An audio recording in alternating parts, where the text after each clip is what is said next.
In this video, we are going to show you how to fix any Samsung dryer that is making any type of noise. Now, whether or not your Samsung dryer is humming, thumping, rumbling, squeaking, scratching, grinding, you name it, this video is going to fix your issue. I can guarantee you. But the best part is I'm going to show you how to do this for under $35. Let's dive in. All right, guys. So like any good repair, we're going to unplug the dryer first. Now we'll come to the back of the dryer where you see these two screws, and we're going to remove them with a Phillips screwdriver.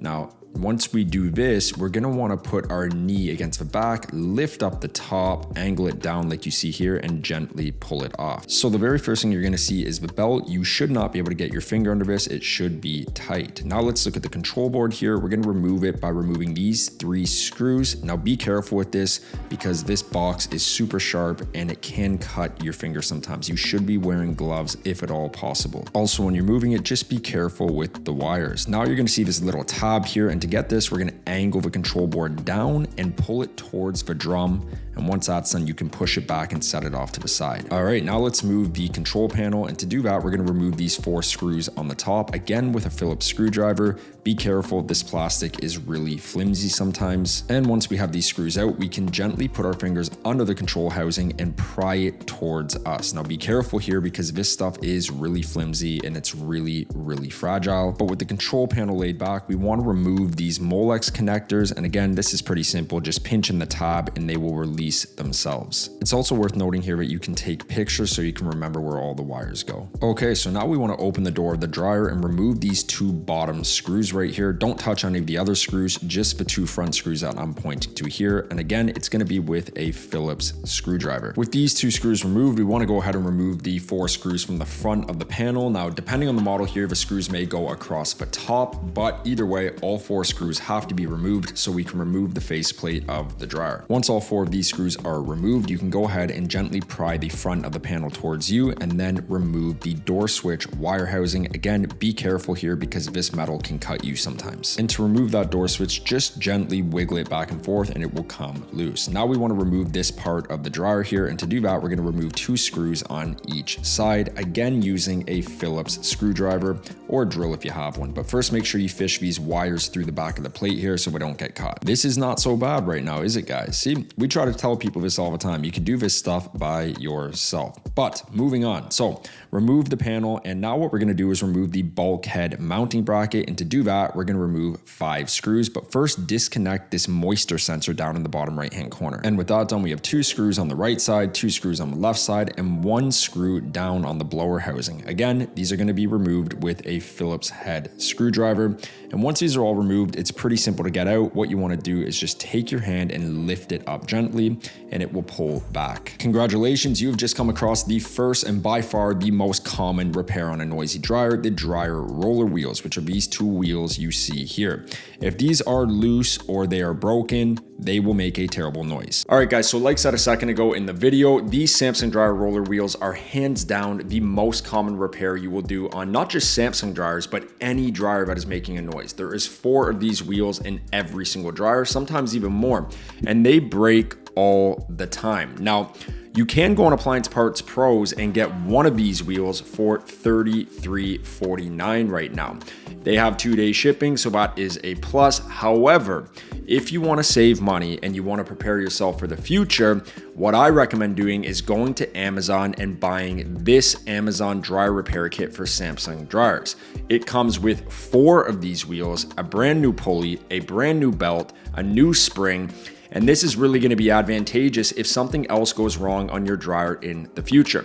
The best part is it is $3 cheaper and it has 2-day shipping, so you can guarantee your dryer will be up and running within the next few days. Now, I don't know about you guys, but I am not paying $30 for one of these wheels. So if you want to check out that Amazon kit for your Samsung dryer, I've left a link in the description below and you can check it out there. But without further ado, let's continue with the video. So to remove the drum, we're going to put our hands in and we're going to push the pulley all the way to the left side and then slip the belt off of it and the rotor shaft. Now with the belt removed, we're going to push it to the back of the drum and then we can gently just lift it up and pull the entire drum assembly out. With the drum removed, we want to check the dryer felt, both the front and the back. If this stuff is broken or worn down, it'll make a terrible metal or grinding noise. If that checks out okay, check the fan. You want to spin it with your fingers, make sure it's intact, there's no cracks, there's nothing caught in it. A lot of times money gets caught on this or debris from our clothing. Now do the same thing with the motor. Just turn that rotor shaft, make sure it's spinning freely, that it's not caught or it's tough to turn and it's not making any funny noise. If that checks out okay, we want to check our pulley assembly. Now this should have a lot of tension when we lift it, which would indicate the spring is intact, like you see there. So there should be a lot of tension. And what you also want to do is check the wheel itself. Make sure there's no holes in it or the belt didn't burn through it. But if it does need to be removed, it's really simple. You just need a Phillips screwdriver and remove this bolt here and the entire pulley assembly will detach. So here we have these other two dryer wheels. Like I said, there is 4 of them in every dryer. And again, we want to make sure these are intact. They're not loose for spinning firmly. Now, a big thing here is make sure you clean your dryer when it's taken apart, because what will happen sometimes is lint will actually get caught in the dryer wheels and this causes them to seize up. Sometimes it causes them to break, and it's just good practice to have a clean dryer anyways. This is also very common if you have pets in your house as well. In the event you need to remove one of these wheels, it's best to have needle nose pliers, and you can just remove this little plastic piece here and the entire wheel will come off. Now be careful because these are very fragile, but once it's off, you can remove the wheel and then just remove any hair or lint or anything else that's wrapped up around that shaft right there. To put it back on, just slide it back on the shaft and then you can gently rub that plastic piece back into place until you hear it click. And then again, it should spin firmly. It's okay if it has a tiny little bit of play. When putting the belt back on the drum, we want to make sure that the ribbed side goes against the drum. We want to make sure it is facing in towards the drum and the flat side is out facing us. With the belt around the drum, we want to make sure we put the drum around this little circular part here, and we can do that by lifting it up from the belt and just gently resting it on the part I just showed you. Now we are going to pull the pulley all the way to the left and we are going to wrap the belt around the right side of the pulley,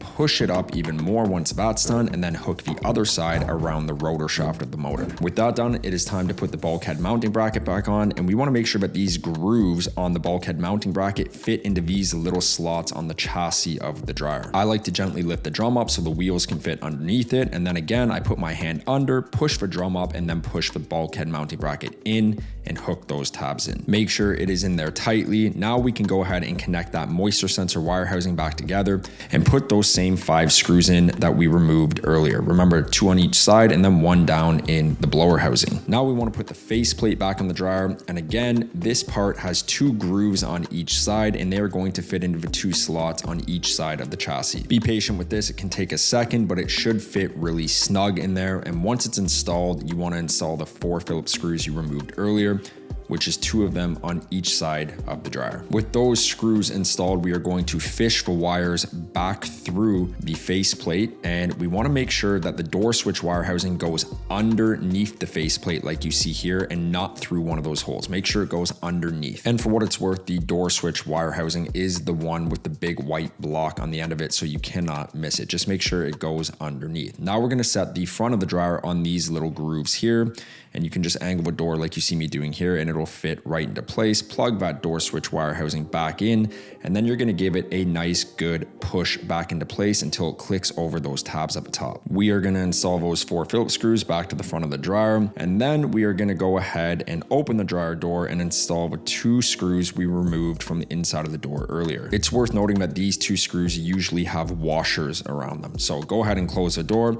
Now let's take these grooves on the control panel and fit them into the grooves on the front of the dryer, just like you see here. Be careful with these because they break all the time, but go ahead and plug those wires back in. They will only fit in one place, so it's pretty easy to tell where they go. Now, once that's done, gently push the control panel back against the control housing and put in the 4 Phillips screws you removed earlier in the video. Okay, with that done, we're going to put the control board back in place. Now, this little groove here on the end fits into a little slot, and you could do this by putting the housing of the control panel underneath the edge of the dryer like you see here. Now, with that done, you can put in the 3 Phillips screws that you removed earlier. Last but not least, we want to angle the top of the dryer like this and then just slide it into place. Grab the 2 big bolts you removed earlier and you're going to screw them back in with a Phillips screwdriver. Plug the dryer back in, and just like that, you have most likely fixed the noise in your dryer. If you made it this far, you should be proud of yourself because you probably just saved yourself $200 or $300. All right, guys, so there you have it. You just learned all the culprits of a noisy Samsung dryer. But what's cool is this is not just for Samsung dryers. All dryers are pretty much built the exact same way on the inside. They all have 4 wheels. They all have a drum. They all have your pulley. They all have your motor, your fan. So not only did you learn about Samsung dryers, but you really learned about every type of dryer making noise here. So maybe your friends have an issue, maybe your mother-in-law, maybe your brother, maybe your sister, I don't know. But what I do know is with this video, you now know how to fix it. So hopefully this video helped. I want to say thank you for staying this long, and we will see you in the next one.